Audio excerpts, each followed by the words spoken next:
It's time to remind China of its place.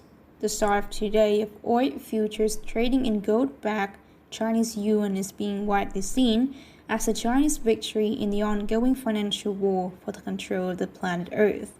It is also a good time to remind China that the world would never swap Khazarian material control for Chinese material control. The West will be eternally grateful for the help provided by Asian civil societies in its battle to free itself from the control of the Satan worshipping Khazarian mafia. As we will point out, this battle is about to end in victory for humanity. However, the Khazarian, who should never be underestimated, are appealing to the ego of certain Chinese leaders by promising them the road of Babylonian God King of the planet Earth. In exchange for Chinese support, many Chinese leaders are falling for this and dreaming of a Chinese dictatorship over the entire planet. China thus need to be reminded of a few things. The first is that the West still has the power to entirely wipe China out of existence. The White Dragon Society and its allies fought hard to defeat a faction in the West that wanted to do exactly the same. Third, instead of obligating China, the West deliberately transferred its industrial and technical expertise in order to help China modernize and develop up. That's because it was the right thing to do, and because the West wants the Asian help in the campaign to end poverty and stop environmental destruction. Also, China and other Asian countries will help in their modernization because the deal between East and West for world peace is necessary to end the quarantine the planet Earth is now under. In other words, certain Chinese radical factions need to be reminded that the end goal is to achieve a win-win solution for anyone. With that in mind, let us now look at the latest news in the ongoing battle for the planet Earth. On this front, there's a very serious brinkmanship going on between the US and China in the run-up to the start of the Chinese gold oil yuan trading that is rightly being seen as a threat to the petrodollar and US hegemony. The US reaction was to impose tariffs of $60 billion worth of Chinese imports in high while monitoring radical New York joined Bolton as National Security Advisor to US President Donald Trump. The US message to China was clearly, we will stop buying your stuff, cut off your Middle East oil supply, and use North Korea as an excuse to start war. The Chinese reaction in contrast was to seek compromise and peaceful negotiation while reminding the US side that it was fully prepared for any eventuality. Despite the US bluster, a quick look at the cards each side is holding makes it obvious China is likely to emerge as a Pyrrhic victory in any trade war. This can be seen by taking things to an extreme and imagining the US stopping all trade with China and China dumping all of its US Treasury holdings. Americans would see an immediate plunge in their living standards as they would lose access to cheap Chinese goods, while a plunging dollar would make imports from the rest of the world more expensive. Also, it would take many years for the Americans to build factories to replace the goods it is used to getting from China, and the end result will be far more expensive. China, for its part, would lose access to US soybeans and grains, but will be able to replace this with supplies from sources like Russia and Brazil. The loss of US dollars earned through its trade surplus with American would also deprive China of a lot of hard currency it has been using to enhance its power around the world.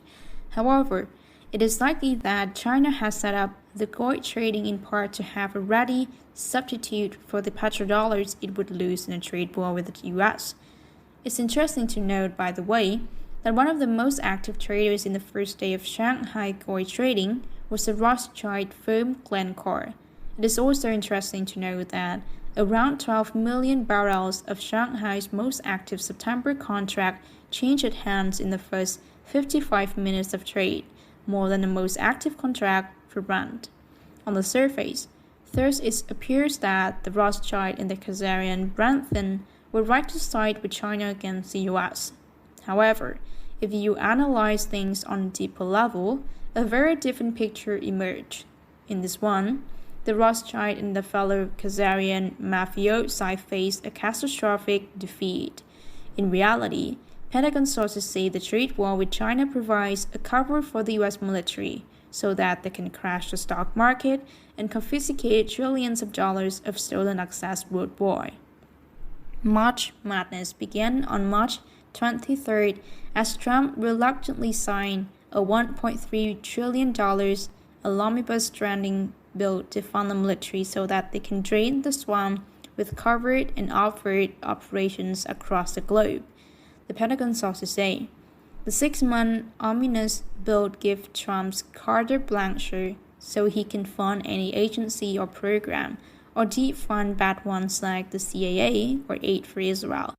Sources explain the 32-page omnibus spending bill, which nobody reads, actually provides tons of money for witnesses, Gitmo, Diego Garcia, and it empowers and funds the Inspector General across the government to expose crimes of the cable, they say. In addition, the Deutsche Inspector General Republic of 1.2 million pages will reveal massive pedophilia, murder, extortion, corruption, treasons, and seditions as Trump seeks the death penalty for drug trafficking like in Singapore, the sources continued.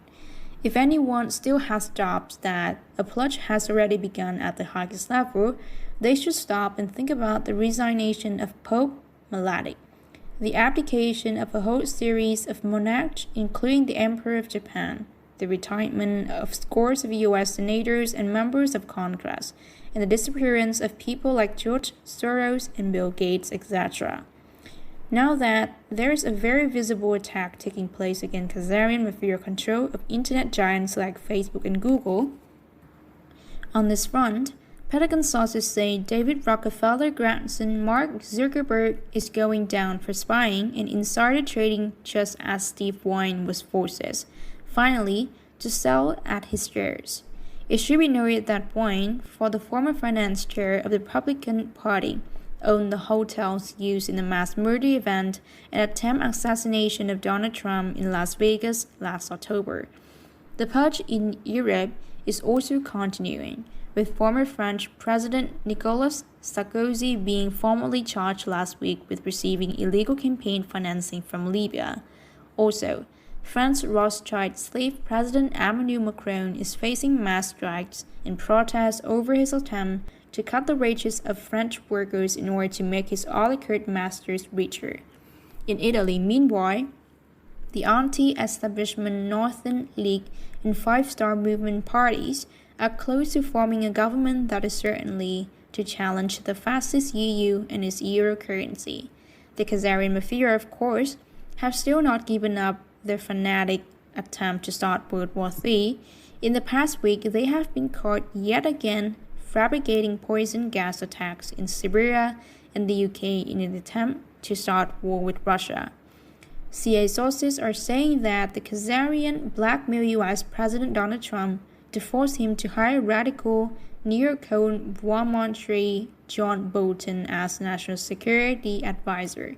The sources, as well as Pentagon source, say Bolton is damaged goods who is being blackmailed with pedophilia charges. However, the Pentagon sources say John Bolton may not last long and has a mandate to purge while the military runs the show. Also, CIA sources are also saying the Khazarian mafia plan to replace Trump with Vice President Mike Pence is doomed to fail because Pence is one of the people who is going to be arrested on pedophilia charges. In any case, White Dragon Society sources say Bolton would serve a useful role to threaten war against Iran and thus a cutoff of Middle Eastern oil as a card in negotiation with Asia over the new financial system.